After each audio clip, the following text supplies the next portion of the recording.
ಮೂಡಾ ಹಗರಣದಲ್ಲಿ ಮುಖ್ಯಮಂತ್ರಿ ಸಿದ್ದರಾಮಯ್ಯನವರಿಗೆ ಸದ್ಯಕ್ಕೇನೋ ಸಂಕಷ್ಟ. ಯಾಕೆಂದರೆ ರಾಜ್ಯಪಾಲರು ನೋಟಿಸನ್ನು ಕೊಟ್ಟಿದ್ದಾರೆ. ರಾಜ್ಯಪಾಲರೇನಾದರೂ ಅಂಕಿತ ಹಾಕಿಬಿಟ್ರೆ ಪ್ರಾಸಿಕ್ಯೂಷನ್ಗೆ ಕೊಡಬಹುದು ಅಂತ, ಆಗ ಸಂಕಷ್ಟ ಕಟ್ಟಿಟ್ಟ ಬುತ್ತಿ ಅಂತ ಹೇಳ್ತಿದ್ದಾರೆ.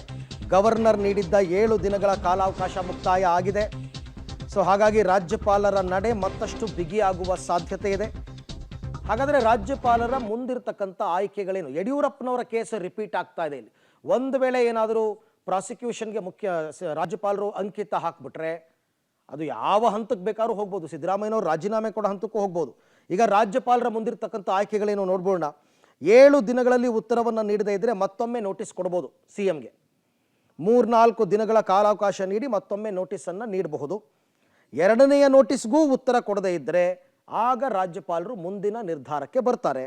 ದೂರುದಾರರನ್ನು ಕರೆದು ಮತ್ತೊಮ್ಮೆ ಹೇಳಿಕೆಯನ್ನು ದಾಖಲಿಸಿಕೊಂಡು ಆಮೇಲೆ ಬೇಕಾದ್ರೆ ಪ್ರಾಸಿಕ್ಯೂಷನ್ಗೆ ಅನುಮತಿ ಕೊಡ್ತಾರಾ ಇಲ್ವಾ, ಅಥವಾ ಅಷ್ಟರ ಒಳಗಾಗಿ ಏನಾದರೂ ಸಿದ್ದರಾಮಯ್ಯನವರು ಉತ್ತರ ಕೊಡ್ತಾರಾ ನೋಡಬೇಕು. ಬಟ್ ನನ್ನ ಪ್ರಕಾರ ಈಗ ಮಂತ್ರಿ ಪರಿಷತ್ ತಗೊಂಡಿರ್ತಕ್ಕಂಥ ತೀರ್ಮಾನ ನೋಡೋದಾದರೆ ಅವರೇನು ಉತ್ತರ ಕೊಡಲ್ಲ ಅಂತ ಅನಿಸುತ್ತೆ.